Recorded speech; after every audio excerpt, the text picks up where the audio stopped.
Hello there, welcome to my guide for painting the Boomdakka Snazzwagon for Warhammer 40,000.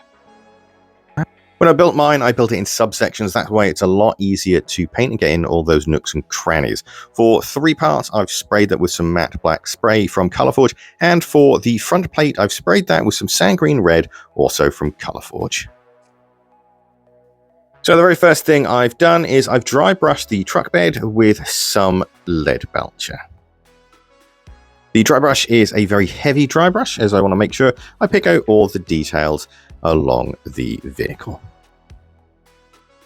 This will be followed by a second dry brush, but this dry brush will be a lot lighter, and it's going to be using Stormhost Silver.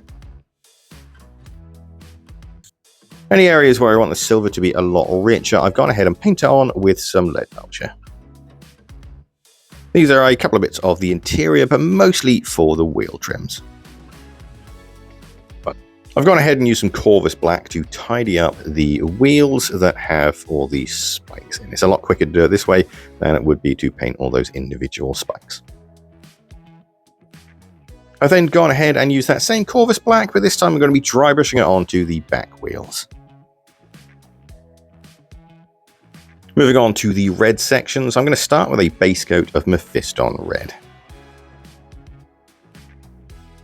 I'll then give that a wash with some Agrax Earthshade, and I'll also wash some of the sections of the metal. Mostly random sections, plus things like exhausts or certain sections of guns, just to make them look a bit more worn. Once a wash is dried, I'm then going to go ahead and relayer the Mephiston Red, making sure I avoid any of the recesses. This will then be followed by a 50-50 mix of Mephiston Red and Evil Sunz Scarlet for the first highlight. Followed by Evil Sunz Scarlet just by itself.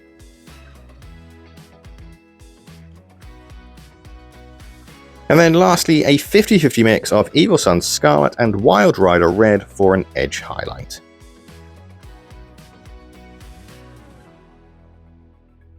With the red out of the way, I'm going to move on to the orks. I'm going to paint their trousers with some Mechanicus Standard Grey.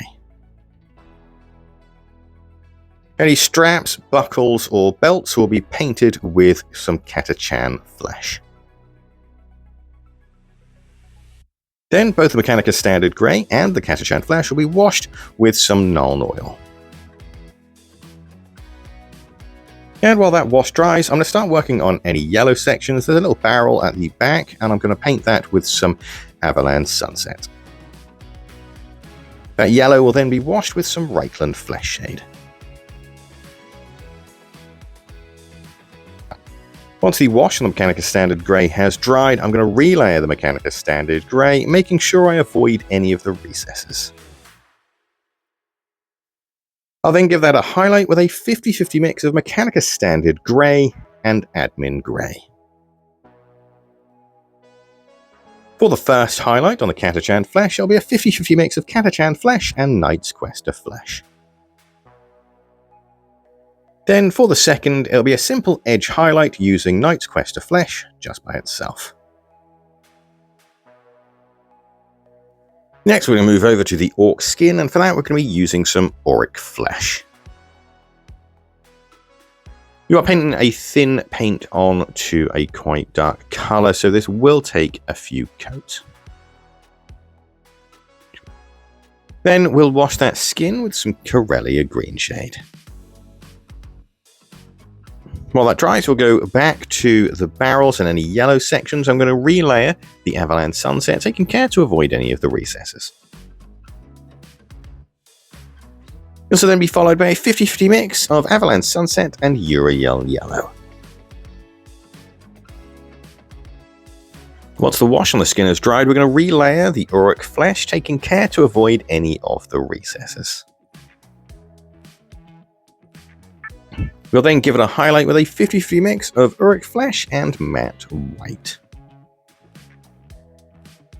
In this highlight we focused mostly on the raised sections or where the light would catch the most. Moving on to all the bottles, we're going to start with a base coat of Macragge Blue. We're also going to start on the white as well, and we'll be using a base coat of Corax White. We'll then wash both the white and the blue with some Nuln Oil. While that wash dries, we'll paint the inside of any mouths that are open with some Screamer Pink. Those pink areas will then receive a wash with some Caro Bird Crimson. Moving back to the bottles, we're simply going to relayer the Macragge Blue, taking care to avoid any of the recesses. And then for the first highlight, and what we're trying to do here is we're trying to make it look a bit like glass, so we're going to be painting mostly around the areas where the light would catch, and we're going to use a 50-50 mix of Macragge Blue and Calgar Blue. Once again, aiming for mostly where the light areas would catch, we're then going to use some Calgar Blue just by itself. Finally, we'll use a tiny little bit of matte white to put some dots to make it look like light reflecting from the glass. And sticking with that white, we'll use a 50-50 mix of Corax White and Matte White for the first highlight. And this will be followed by Matte White just by itself. Next, as the sun comes in and blinds me, I'm going to relayer the Screamer Pink, taking care to avoid any of the recesses, so it looks like there's a little bit of shading left in the mouth. Now the tongue will be highlighted with a 50-50 mix of Screamer Pink and Pink Horror.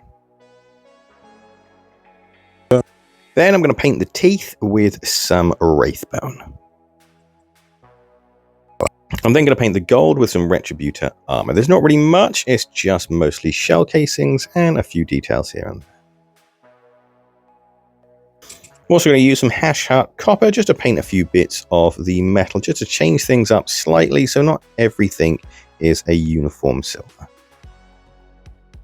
I'll then wash everything from the Wraithbone with some Agrax Earthshade. Once our wash is dried, I'm going to use a 50-50 mix of Retributor Armor and Uruk Armor Gold just to highlight any of the gold. For the teeth, I'm going to relayer the Wraithbone, making sure I avoid any of the recesses. This will then be followed by a 50-50 mix of Wraithbone and Matte White, and the highlights are going to be heading towards the tip of the tooth, so it gets brighter as we go down.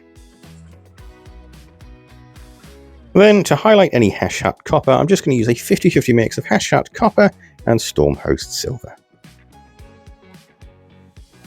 Moving on to the flames coming out of the bottles, I'm going to start with a base coat of Avalanche Sunset. This will then be followed by a wash of Cassandora Yellow. While that wash dries, I'm going to painstakingly paint every single rivet on this vehicle with some lead belcher. It's up to you if you want to do this, but it does add a little bit of extra detail to the model. Once the wash and the flames have dried, I'm going to use a 50-50 mix of Avalanche Sunset and Matte White to paint the lower part of the flames. And then for the tops of the flames, I'm going to use a 50-50 mix of Avalanche Sunset and Wild Rider Red. This will be followed by Wild Rider Red just by itself. Then a little bit of Mephiston Red closer to the tips. And then finally a 50-50 mix of Mephiston Red and Abaddon Black just on the very, very tips. Then finally, using a fine brush, I'm going to use a little dot of Mephiston Red to paint the eyes. So before we actually glue the model together, I'm going to start work on the base. Now I'm just going to simply use a little bit of Astro Granite as that matches the rest of my Orc army. To highlight that when it eventually dries, I'll just be dry brushing it with some Grey Seer. Nothing fancy, as I want the model to pop rather than the base. I'm also going to use a little bit of lead belcher and an old brush to stipple on some sort of scratch marks to represent a little bit of battle damage. Then, and this is a step you can skip completely, I'm going to be using some weathering powders just to dirty up the tyres. For the tyres that will be brown,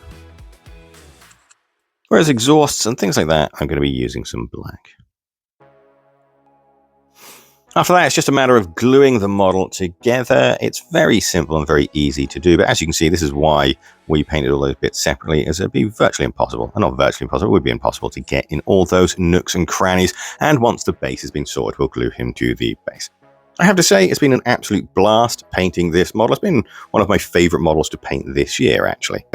It didn't take too long either, only rocking in round about 5 hours from start to finish. That's excluding any time it took for things to dry, like the base or washes. If you followed this guide, I really do hope you found it useful, and we've got plenty more guides on the channel, ranging from things like Warhammer 40,000, Marvel Crisis Protocol, Marvel Zombies, all sorts of different stuff, all just tends to sort of be whatever tickles my fancy at the time, to be honest. Thanks again for watching. Once again, really hope I helped, and I'll see you on the next one. Goodbye for now. Oh, don't forget to like and subscribe.